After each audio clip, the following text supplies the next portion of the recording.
Bismillahirrahmanirrahim. Assalamualaikum warahmatullahi wabarakatuh.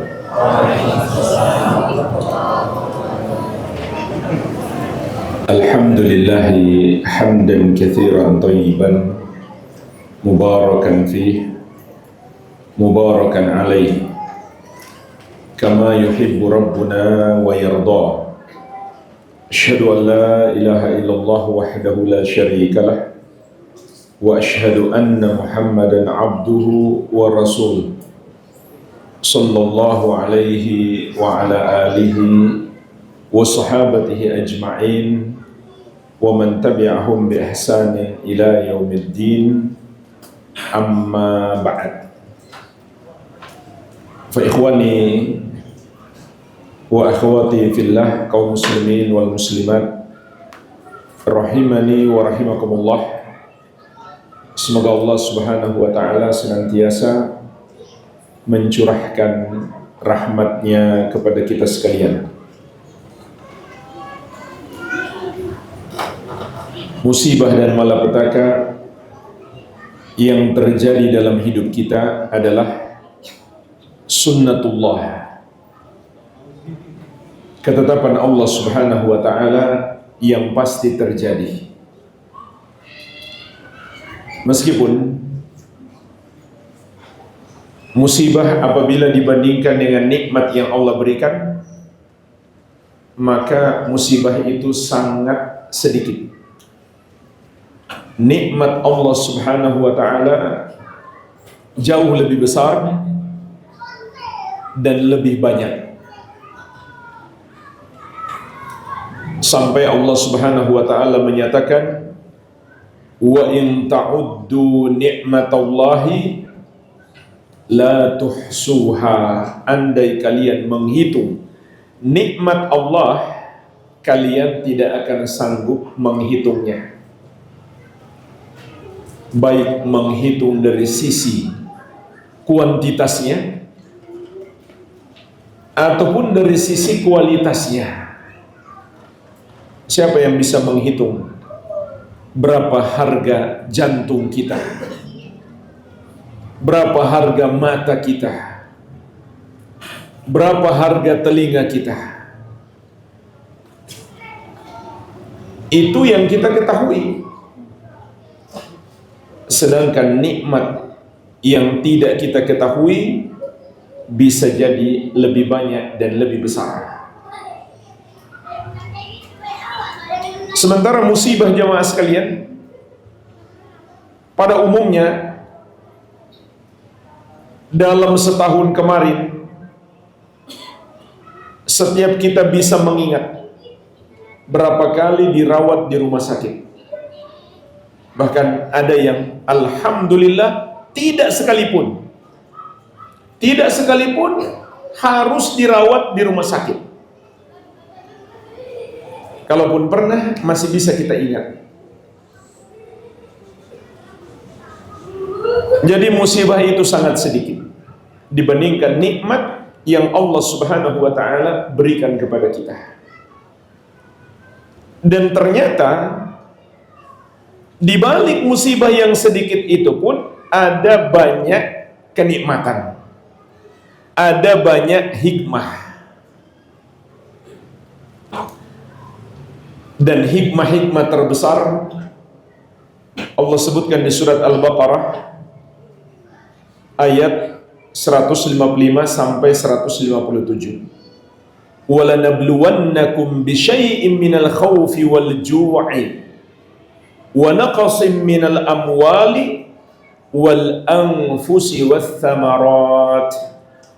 Dan sungguh kami benar-benar akan menguji kalian dengan sedikit rasa takut, kelaparan, kekurangan harta, jiwa, dan makanan. Lihat, kata Allah subhanahu wa ta'ala, ini sungguh benar-benar akan Allah lakukan. Namun itu hanya sedikit. sedikit rasa takut, sedikit kelaparan, sedikit kekurangan harta, jiwa, dan makanan. Setelah itu kata Allah Subhanahu wa taala, "Wa basyiris sabirin," dan berilah kabar gembira kepada orang-orang yang sabar. Yaitu mereka akan mendapatkan pahala yang melimpah.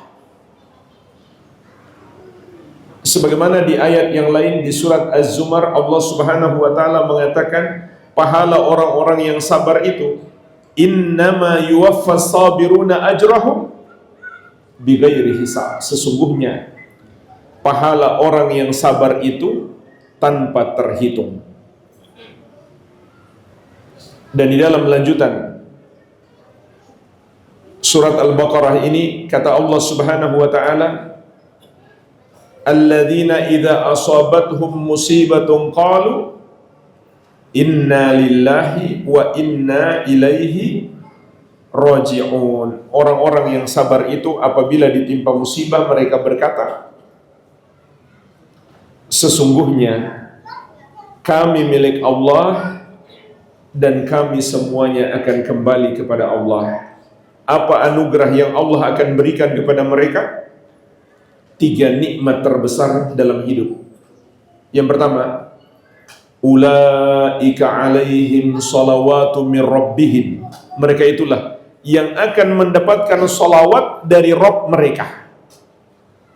Para ulama ahli tafsir menjelaskan salawat dari Allah Subhanahu wa taala untuk mereka artinya Allah memuji mereka, menunjukkan ketinggian derajat mereka. Warahmah, dan Allah Subhanahu wa taala juga akan menganugerahkan kepada mereka kasih sayangnya.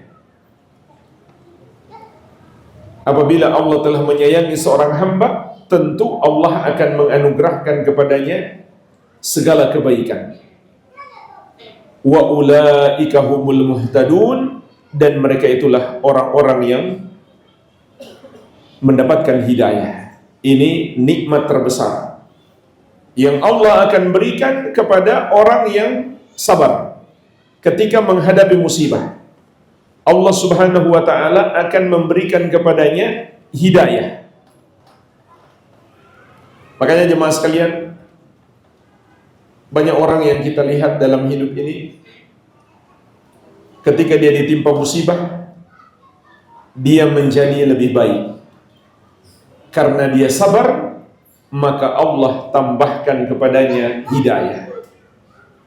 Sebagaimana juga Allah tegaskan dalam surat At-Taghabun ayat ke-11, "Ma asaba min musibatin illa biiznillah, wa may yu'min billahi yahdi qalbah." Tidak ada satu musibah pun kecuali dengan izin Allah. Ini adalah pokok keimanan. Musibah karena takdir Allah. Allah ajarkan kepada kita, ini bagian dari keimanan. Adapun adanya berbagai macam sebab, itu semata-mata sebab. Yang menciptakan sebab itu juga Allah Subhanahu wa ta'ala. Adanya pergeseran lempengan bumi, adanya penggundulan hutan, adanya curah hujan yang lebih besar daripada biasanya. Sebut sebab apapun, itu cuma sebab. Dan yang menciptakan sebab itu adalah Allah Subhanahu wa ta'ala. Yang menakdirkan segala sesuatu adalah Allah. Yakin, tidak boleh ada keraguan sedikit pun. Musibah itu terjadi dengan takdir Allah. Ma asaba min musibatin illa biidznillah. Tidak ada satu musibah pun yang terjadi kecuali dengan izin Allah. Wa may yu'min billahi yahdi qalbah. Barang siapa yang beriman kepada Allah. Para ulama ahli tafsir menjelaskan maksud ayat ini adalah dia beriman Allah yang menakdirkannya. dan dia terima dengan keridhaan terhadap takdir Allah tersebut, maka yahdi qalbah, Allah akan berikan hidayah kepada hatinya. Jadi kalau begitu, adanya penggundulan hutan, kita juga harus ridho. Apakah kita harus ridho? Orang-orang menggunduli hutan sampai tidak mempedulikan mudarat yang terjadi?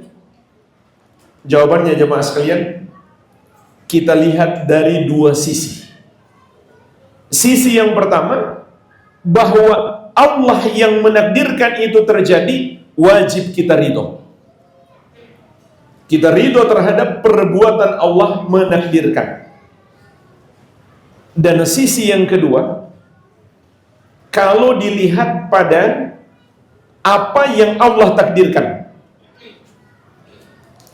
maka menggunduli hutan tanpa mempedulikan dampak negatifnya kepada orang banyak, itu suatu kemudaratan, perbuatan yang bermudarat di dalam syariat. Sementara syariat melarang perbuatan tersebut. Rasulullah SAW bersabda, la darara wa la dirar. Tidak boleh membahayakan diri dan orang lain, tidak boleh pula saling membalas menimpakan bahaya. Maka jika dilihat dari sisi itu, tidak boleh kita meridhoinya. Karena itu perbuatan yang menyelisihi syariat. Jadi jemaah sekalian, musibah yang menimpa seorang hamba itu ada dua macam. Yang pertama, musibah pada agamanya, yaitu perbuatan maksiat, maka tidak boleh kita ridhoi. Yang kedua, musibah yang menimpa dunia kita.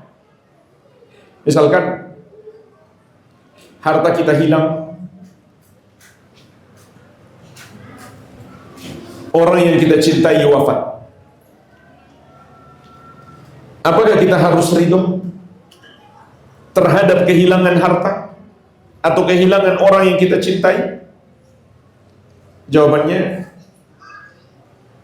hukumnya sunnah, kita ridhoi. Saya ulangi dari awal ya. Meridhoi takdir Allah terhadap musibah dilihat dari dua sisi. Yang pertama, perbuatan Allah menakdirkannya, maka wajib kita ridho. Siapa yang marah, Allah pun marah kepadanya. Sebagaimana dalam hadis yang diriwayatkan Imam At-Tirmidzi dari Anas bin Malik radhiyallahu anhu, Rasulullah SAW bersabda, "Inna 'idhamal jazaa ma'a 'idhamil bala." Sesungguhnya besarnya pahala bergantung pada besarnya musibah. Wa innallaha idza ahabba qauman ibtalahum. Dan sesungguhnya Allah apabila mencintai satu kaum, maka Allah akan timpakan kepada mereka bala. Faman radiya falahu ridha wa man sakhita falahu sakhat. Maka siapa yang ridho, Allah pun ridho kepadanya. Siapa yang marah, Allah pun marah kepadanya. Jadi nggak boleh kita marah terhadap takdir Allah, terhadap perbuatan Allah menakdirkan. Ini sisi yang pertama. Yang kedua, terhadap apa yang Allah takdirkan. Maka apa yang Allah takdirkan terbagi lagi menjadi dua. Musibah dalam agama, musibah yang menimpa dunia. Kalau musibah dalam agama, yaitu perbuatan maksiat, nggak boleh kita ridho. Contoh, perbuatan memudaratkan orang lain dengan menggunduli hutan. Nggak boleh kita ridho terhadap kemaksiatan. Dan meridhoi kemaksiatan adalah kemaksiatan, sebagaimana meridhoi kekufuran adalah kekufuran. Yang kedua, apabila musibah itu menimpa dunia kita, misalkan motor kita hilang, mobil kita hilang, haruskah kita ridho? Para ulama mengatakan meridhoinya hukumnya sunnah, tidak wajib. Kenapa? Karena itu berat. Hanya orang-orang yang kuat imannya yang benar-benar bisa meridhoinya.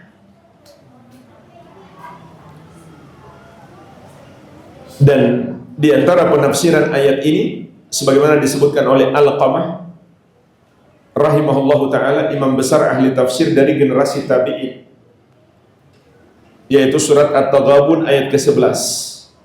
Ma asaba min musibatin illa biiznillah.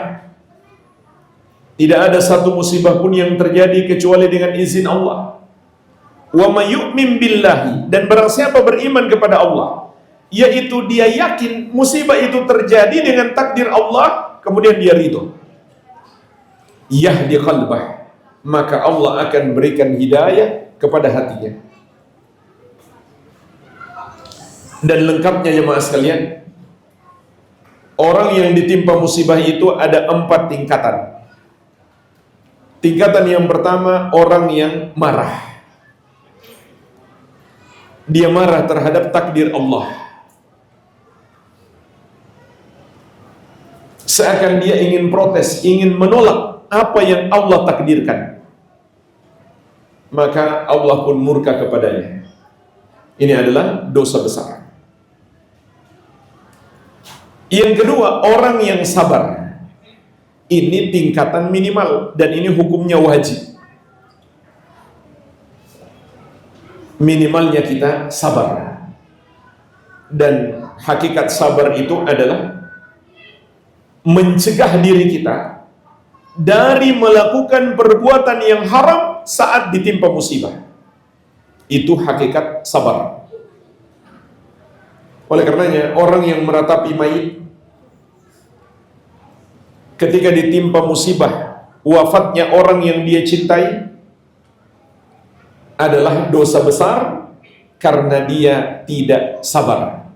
Contoh meratapi mayit itu adalah menangis dengan suara keras. Kalau menangis biasa saja tidak masalah, tapi kalau dia mengeraskan suara, dan ini kebanyakan pelakunya adalah wanita. Laki-laki juga kadang-kadang terpengaruh, tapi kebanyakan pelakunya adalah wanita. Maka ini dosa besar dan menunjukkan dia tidak sabar. Tingkatan yang ketiga, yang lebih tinggi lagi daripada sabar, yaitu orang yang ridho. Namun ridho yang dimaksud di sini terkait dengan musibah yang menimpa dunianya. Adapun terhadap perbuatan Allah menakdirkan, ini wajib kita ridhoi. Dan yang paling tinggi,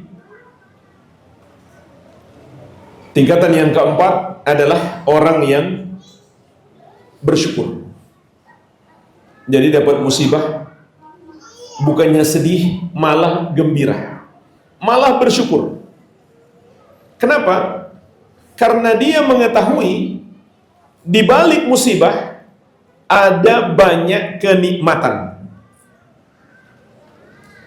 Dan ini disebutkan juga dalam sebuah hadis yang diriwayatkan Imam Ibnu Majah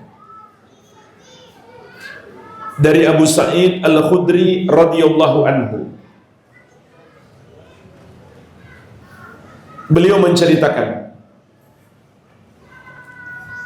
dakhaltu ala Rasulillah sallallahu alaihi wasallam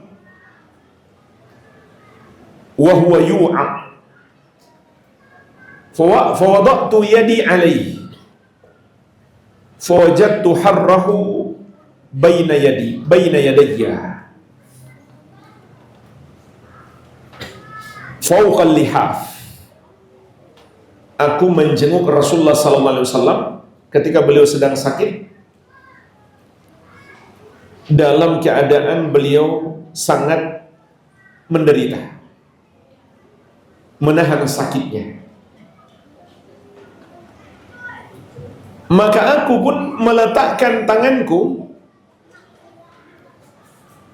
di atas tubuh beliau, maka aku dapati panas menembus pakaian beliau. Terasa sangat panas, padahal beliau tidak menyentuh kulit Nabi SAW secara langsung, tapi hanya menyentuh pakaiannya. Dan disebutkan dalam hadis yang lain, panasnya para nabi dan rasul, maksudnya demam, 2 kali lipat dibandingkan orang biasa. Faqultu ya Rasulullah ma ashaddaha alai. Maka aku pun berkata, wahai Rasulullah, betapa berat penderitaanmu ini. Qala, maka Nabi SAW mengatakan, inna kadzalik. Begitulah kami para nabi. Yudha'af lana al-bala wa yudha'af lana al-ajr. Musibah dilipat gandakan atas kami, dan pahala juga dilipat gandakan atas kami. Qultu ya Rasulullah, ayyun nasi asyaddu bala'an. Maka aku pun bertanya, wahai Rasulullah, manusia manakah yang paling keras musibahnya? Qala al-anbiya, kata Nabi SAW, para nabi. Qultu ya Rasulullah, thumma man? Aku bertanya lagi, wahai Rasulullah, kemudian siapa? Qala, kata beliau, thumma salihuna, kemudian orang-orang soleh. Dan itu berarti sesuai dengan tingkatan kesolehannya. Makin soleh dia, makin berat musibahnya. Sampai kata Nabi SAW, in kana ahaduhum la yubtala bil faqr hatta ma yajidu ahaduhum illa al-aba'ah yahubuha. Sampai ada seorang dari kalangan orang soleh itu ditimpa kefakiran, hatta ma yajida ahaduhum illal aba'ah yahubuha, sampai seorang dari mereka tidak menemukan apa-apa untuk dirinya kecuali sehelai pakaian yang menutupi auratnya. Saking miskinnya dia mendapatkan ujian. Wa in kana ahaduhum la yafra bil bala kama yafrahu ahadukum birraha. Namun di antara orang-orang soleh itu ada yang bergembira karena mendapatkan musibah, sebagaimana seorang dari kalian bergembira karena mendapatkan nikmat. Jadi ini tingkatan tertinggi. Ketika ditimpa musibah, malah senang dan bersyukur. Kenapa? Karena mengetahui di balik musibah itu ada banyak kebaikan. Terutama kebaikan-kebaikan bagi agama kita. Pahala yang melimpah. Begitu pula dihapuskannya dosa-dosa. Sebagaimana Rasulullah SAW bersabda, "Ma min musibatin tusibul muslim illa kafarallahu anhu biha khatayahu hatta syaukat yushakuha." Tidak ada satu musibah pun yang menimpa seorang muslim kecuali dengan sebab itu Allah akan menghapuskan dosa-dosanya meskipun hanya duri kecil yang menusuknya. Dan juga jemaah sekalian, Allah mengabarkan kepada kita sebab dan tujuan terjadinya musibah dalam surat Ar-Rum ayat ke-41. Zaharal fasadu fil barri wal bahri bima kasabat aydin nas liyudhiqahum ba'dalladzi 'amilu la'allahum yarji'un. Telah nampak musibah dan malapetaka di daratan dan di lautan akibat dosa-dosa manusia, agar Allah jadikan mereka merasakan akibat dari sebagian dosa mereka. La'allahum yarji'un, agar mereka kembali kepada Allah Subhanahu wa ta'ala, yaitu bertobat kepadanya, menjalankan perintah-perintahnya dan menjauhi larangannya. Oleh karenanya jemaah sekalian, para ulama mengatakan solusi terbaik ketika ditimpa musibah adalah kembali kepada tauhid. Kembali kita mengokohkan tauhid. Karena tauhid amalan yang paling agung, yang paling dicintai oleh Allah Subhanahu wa ta'ala. Kembali kepada Allah berarti kembali mentauhidkan Allah Subhanahu wa ta'ala, atau kembali menguatkan tauhid. Oleh karenanya, doa-doa ketika ditimpa musibah pada umumnya adalah doa-doa yang mengandung tauhid. Contoh, Allah Subhanahu wa ta'ala menyebutkan doa Nabi Yunus alaihissalam dalam surat Al-Anbiya ayat 87. La ilaha illa anta subhanak inni kuntu minadz zalimin. Rasulullah SAW bersabda tentang doa ini, da'watu dhinnun idh da'a wa huwa fi batnil hut. Doanya Dhunnun, Nabi Yunus alaihissalam, ketika beliau membacanya saat beliau di perut ikan. Jemaah sekalian, musibah yang menimpa sebagian saudara-saudara kita hari ini itu belum seberapa dibandingkan musibah yang menimpa Nabi Yunus alaihissalam. Ditelan hidup-hidup oleh seekor ikan besar, kemudian dibawa ke luasnya samudra dan ke dalam gelapnya laut. Di dalam kegelapan di perut ikan itu, terombang-ambing di dalam lautan. Maka beliau pun membaca, La ilaha illa anta, tidak ada yang berhak disembah kecuali engkau ya Allah. Subhanak, maha suci engkau. Inni kuntu minadz zalimin, sungguh aku termasuk orang-orang yang zalim. Kata Nabi Muhammad SAW, fa innahu lam yad'u biha rajulun muslim fi syai'in qattu illa istajaba Allahu lahu. Sesungguhnya tidaklah seorang muslim menghadapi masalah apapun lalu dia baca doa ini kecuali pasti Allah kabulkan. Apa yang terkandung dalam doa ini? 3 hal. Dan kalau kita perhatikan, 3 hal ini tidak mengandung permintaan. Tidak ada beliau berkata, ya Allah keluarkan aku dari perut ikan ini. Tidak. Beliau tidak berkata begitu. Beliau mengucapkan 3 kalimat. Yang pertama kalimat tauhid, La ilaha illa anta. Tidak ada yang berhak disembah kecuali Engkau ya Allah. Dan kalimat ini tentu tidak cukup hanya diucapkan, tapi harus dipahami maknanya, diyakini kebenarannya, dan diamalkan dalam hidup. Apa yang perlu kita pahami dalam kalimat ini? Dua rukun. Rukun yang pertama yang terkandung di dalam la ilaha,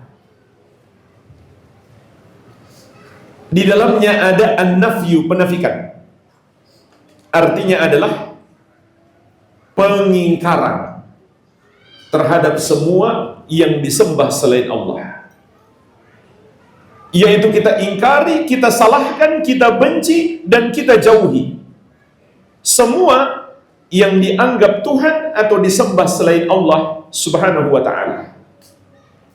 Kalimat yang kedua, illa anta, sama dengan illallah. Di dalamnya terkandung al-itsbat, penetapan. Artinya penetapan keimanan kita hanya Allah Subhanahu wa ta'ala yang berhak disembah. Bagaimana cara mengamalkannya? Ada dua bentuk pengamalan. Yang pertama, pengamalan dengan hati, yaitu kita meyakini dengan hati kita hanya Allah Subhanahu wa ta'ala yang berhak disembah, dan semua yang disembah selain Dia adalah batil. Sebagaimana Allah tegaskan juga di surat Al-Hajj ayat ke-62. Dzalika bi anna Allaha huwal haq wa anna ma yad'una min dunihi huwal batil wa anna Allaha huwal aliyyul kabir. Yang demikian itu, Dialah Allah sesembahan yang benar, dan semua yang mereka sembah selain Dia adalah batil, salah, tidak benar, dan bahwasanya Allah Dialah yang maha tinggi lagi maha besar. Pengamalan yang kedua, dengan seluruh anggota tubuh kita, yaitu kita murnikan seluruh amal ibadah kita hanya untuk Allah semata. Tidak sedikit pun kita persembahkan kepada selain Allah. Inilah kunci utama selamat dari musibah. Bukankah Nabi Yunus alaihissalam sudah bertauhid? Tentu saja. Seluruh Nabi dan Rasul semuanya bertauhid, tidak ada yang pernah berbuat syirik, sebelum maupun setelah diangkat menjadi Nabi dan Rasul. Dan ini berdasarkan ijma' ulama. Jadi salah kaprah kalau ada yang mengatakan Nabi Ibrahim alaihissalam pernah mencari Tuhan. Kalau mencari Tuhan berarti masih musyrik, masih kafir. Para Nabi dan Rasul tidak pernah menjadi musyrik atau kafir. Tetapi kenapa beliau masih mengucapkan la ilaha illa anta? Untuk kembali menguatkan imannya, mengokohkan tauhidnya. Ini solusi utama menghadapi musibah. Kenapa? Karena ini adalah sebab utama Allah menolong kita kembali kepada tauhid. Ini yang pertama. Kalimat yang kedua, Subhana, maha suci Engkau. Maha suci Allah Subhanahu wa ta'ala. Pertanyaannya jemaah sekalian, maha suci dari apa? Suci lawannya apa? Najis atau kotor. Maka Allah sucikan dirinya, kita sucikan Allah dari najis dan kotoran. Najis dan kotoran apa? Kita sucikan Allah dari apa? Dari Ibn Abdul Aziz kebetulan beberapa minggu lalu alhamdulillah kami bisa berburu beliau 3 hari juga. Dan nulis buku Marokil Wahyi. Marokil Wahyi artinya tangga-tangga kesadaran. Temanya adalah tema ini, yaitu membina kesadaran anak muda maupun penuntut ilmu dan agama Indonesia zaman sekarang untuk kembali ke akidah yang benar, tapi dengan pendekatan yang kontemporer, yang tidak lagi dengan bahasa klasik. Dan itu asalnya adalah semacam talk show atau podcast dulu dengan radio ya, di Ida'ah Quran kalau tidak salah di Riyadh.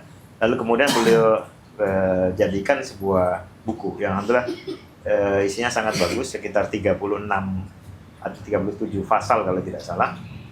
Mulai dari pentingnya kesadaran zaman sekarang itu tantangannya luar biasa, kemudian masuk nanti ke dalil-dalil dari keimanan kepada Al-Quran, terus dalil-dalil orang iman kepada hadis yang banyak baru. Itu kita rekomendasikan untuk bisa antum baca. Dan insya Allah kita kami di Pusat Kajian Akidah Hikam sedang menerjemahkan itu. Doanya semoga dimudahkan, sudah direkomendasikan oleh beliau juga untuk diterjemahkan. Ini salah satu buku langka karena pertama temanya menggabungkan antara tema klasik, tema kontemporer. Yang kedua penulisnya secara akidah tidak kita ragukan kepakaran dan manhajnya. Lalu beliau juga cukup menguasai tema-tema kontemporer gitu. Jadi tema klasik itu menguasai, tema kontemporer menguasai, terus gaya bahasanya bagus. Kemudian yang ketiga adalah bukunya sangat cocok dengan gaya bahasa zaman sekarang ya. Kalau tema-tema lawas seperti yang di buku Turos itu kan sudah berjejal ya, mungkin perpustakaan kita, tapi yang model gaya bahasa yang cocok untuk anak muda dan untuk anak-anak di kampus maupun masyarakat umum populer ini kita masih kekurangan, dan insya Allah buku ini salah satu yang cukup bermanfaat untuk itu ya. Barakallahu fikum.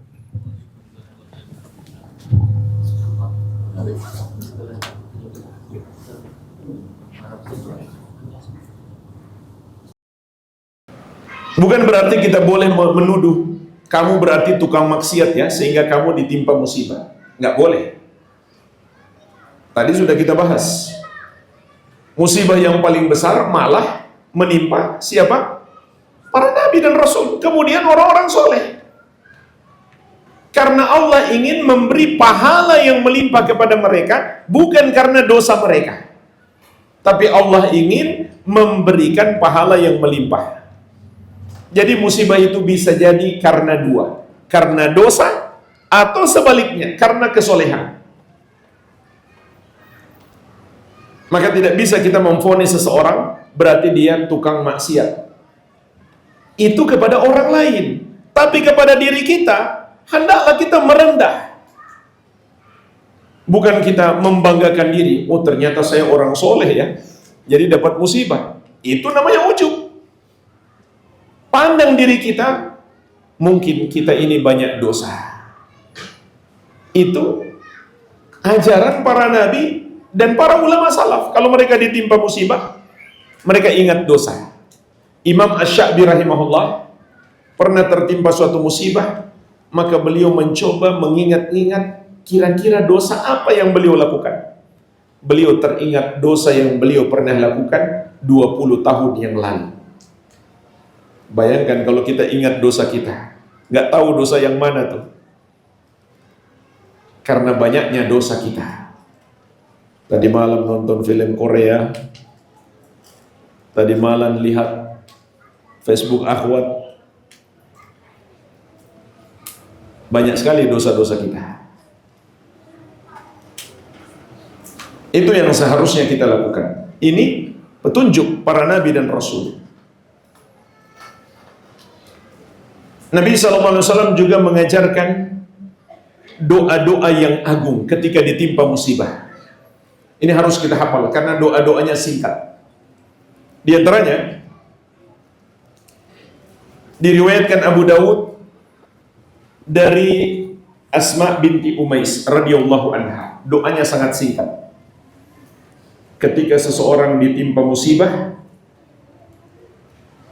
atau suatu kesusahan, hendaklah dia baca doa ini.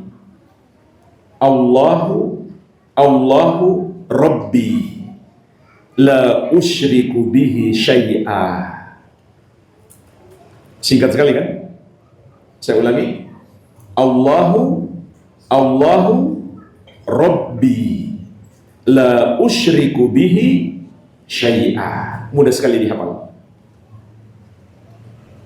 Allahu Rabbi. Allah adalah Rabbku. Rabbku itu sudah mencakup makna rububiyah dan uluhiyah. Artinya Allah adalah yang menciptakan, menguasai dan mengatur seluruh makhluk, maka hanya Allah yang berhak disembah. Kemudian la usyriku bihi syai'a. Aku tidak mempersekutukannya dengan sesuatu apapun. Nabi SAW mengajari kita doa yang mengandung tauhid. Satu lagi jemaah sekalian, juga ada 4 kalimat yang mudah dihafal ketika ditimpa musibah. Dalam riwayat Al-Bukhari dan Muslim dari Ibnu Abbas radhiyallahu anhuma, la ilaha illallahul azimul halim, la ilaha illallahu rabbul arshil azim, la ilaha illallahu rabbus samawati wa rabbul ardi wa rabbul arshil karim.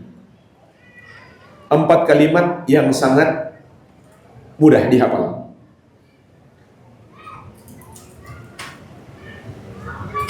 Atau bahkan 3 ya, bukan 4, 3 kalimat. Yang pertama, la ilaha illallahul azimul halim.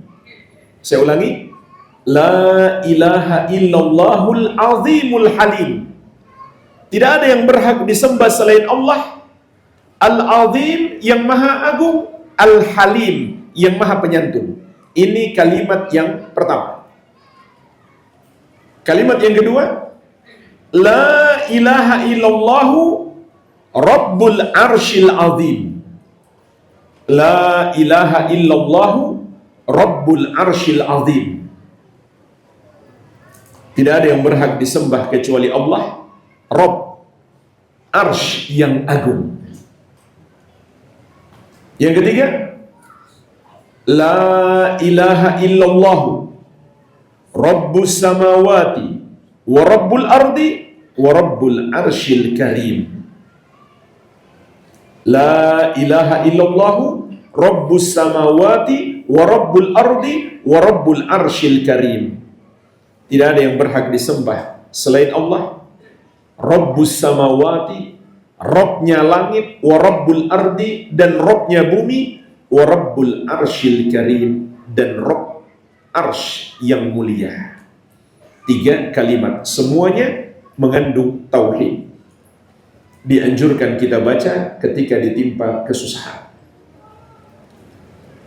Sehingga Imam Al-Allamah Abdul Razzaq Al-Badr hafidhahullah dalam kitab beliau Fiqhul Ada'iyati wal Adhkar memberikan kesimpulan, wa fi hadha abyanu dilalatin ala anna a'zama ilajin lil karbi huwa tajdidul iman wa tardidu kalimatit tauhid la ilaha illallah.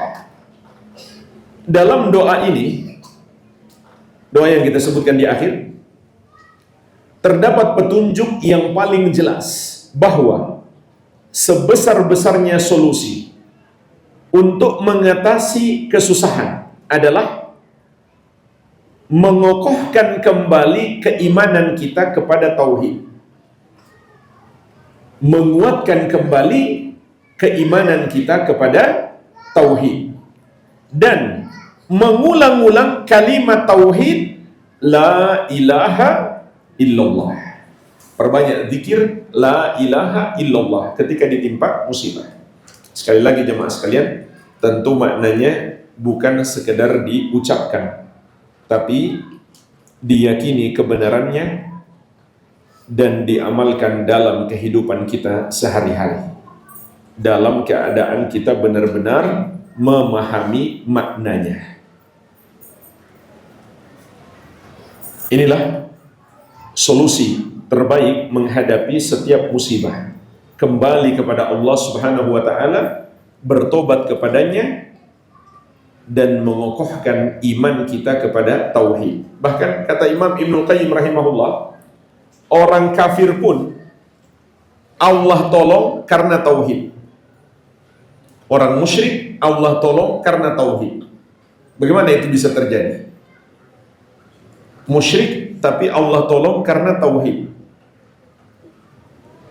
Karena jemaah sekalian, mereka mentauhidkan Allah sesaat ketika ditimpa musibah itu. Sebagaimana Allah sebutkan di surat Al-Ankabut, fa idza raqibu fil fulki da'allaha mukhlishina lahud-din falamma najahum ilal barri idahum yusyrikun. Tatkala mereka naik kapal, mereka takut tenggelam, mereka pun berdoa kepada Allah dengan memurnikan ibadah mereka hanya untuk Allah semata. Mereka tobat. Ini diantara keunikan orang musyrik di masa dahulu. Kalau ditimpa musibah, mereka tobat. Namun tatkala Allah menyelamatkan mereka sampai ke daratan, tiba-tiba mereka kembali berbuat syirik. Kata Imam Ibnu Qayyim rahimahullah, ayat ini menunjukkan Allah menyelamatkan mereka karena tauhid, meskipun tauhid mereka hanya sesaat. Bagaimana lagi dengan orang yang benar-benar mentauhidkan Allah Subhanahu wa taala? Maka pasti Allah akan memberikan pertolongan kepadanya. Oleh karena jemaah sekalian,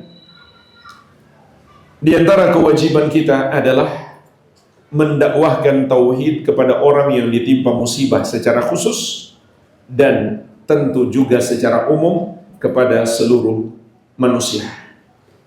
Inilah ciri utama dakwah ahli sunnati wal jamaah. Dakwah yang memberi perhatian besar terhadap tauhid.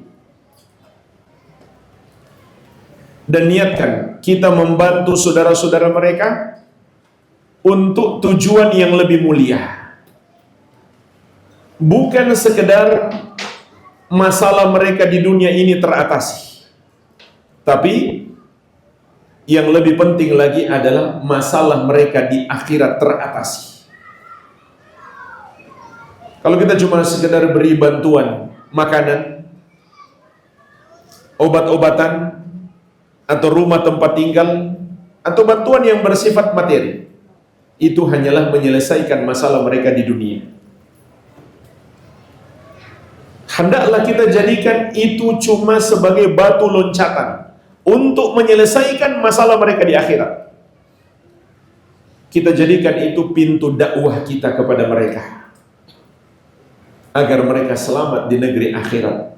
Ajarkan kepada mereka tauhid, larang mereka berbuat syirik, ajak mereka sholat, ajak mereka melakukan kebaikan-kebaikan, dan meninggalkan perbuatan maksiat, perbuatan dosa. Itu hendaklah menjadi tujuan utama kita. Walhamdulillah, banyak saudara-saudara kita kaum muslimin dari seluruh Indonesia berdatangan lewat di kota antum, di negeri antum. Para ustadz juga sangat banyak untuk membantu orang-orang yang kesusahan. Antum lebih berhak, antum lebih dekat, antum lebih wajib membantu mereka. Kita semuanya punya kewajiban untuk membantu saudara-saudara kita yang kesusahan. Ini juga diantara hikmah adanya musibah yang menimpa saudara kita sesama muslim, untuk membuktikan bahwa kita benar-benar bersaudara. Bukankah Allah Subhanahu wa taala telah menegaskan, innamal mu'minuna ikhwah, Sesungguhnya orang-orang yang beriman itu bersaudara. Rasulullah SAW bersabda, Innal mu'min lil mu'min kal bunyan yashuddu ba'duhu ba'da. Sesungguhnya orang beriman terhadap orang beriman yang lain bagaikan sebuah bangunan, satu dengan yang lainnya saling menguatkan.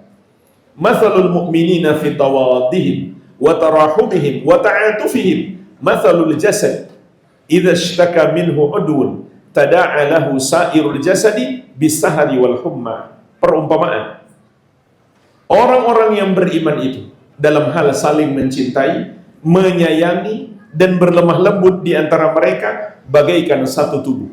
Apabila ada satu anggota tubuh merasa sakit, maka seluruh tubuh akan ikut merasa demam dan tidak bisa tidur.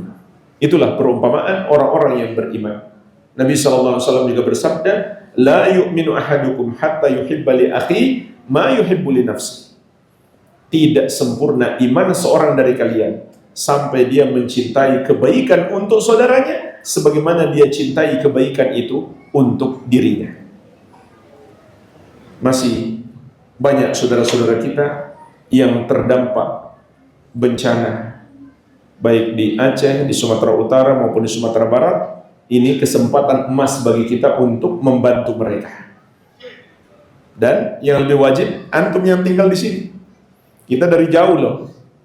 Antum yang lebih wajib membantu mereka dibandingkan yang tempat tinggalnya jauh. Karena ini sifatnya fardu kifayah. Yang lebih dekat, dia yang lebih pantas untuk membantu. Bisa jadi jemaah sekalian, sedikit bantuan kita kepada mereka, itulah penyelamat kita dari api neraka.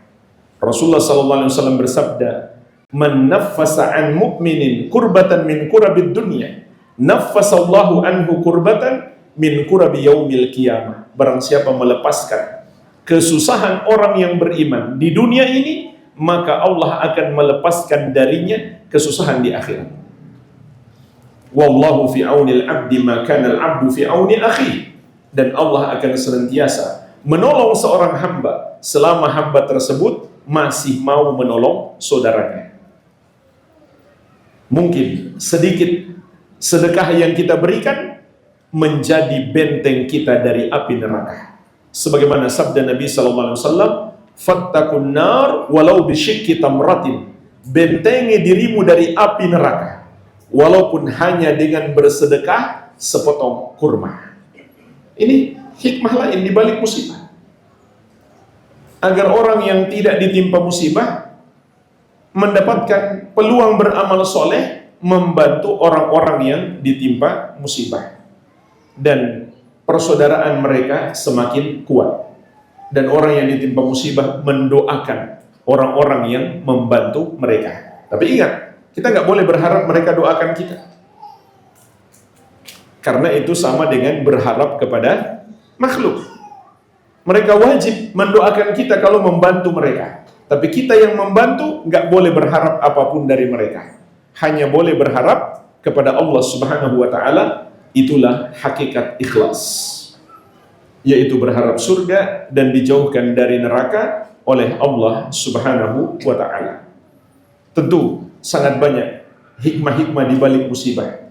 Semoga yang sedikit ini bermanfaat. Lebih dan kurangnya saya mohon maaf.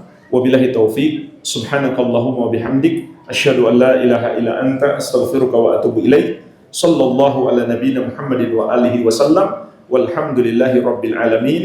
Wassalamualaikum warahmatullahi wabarakatuh.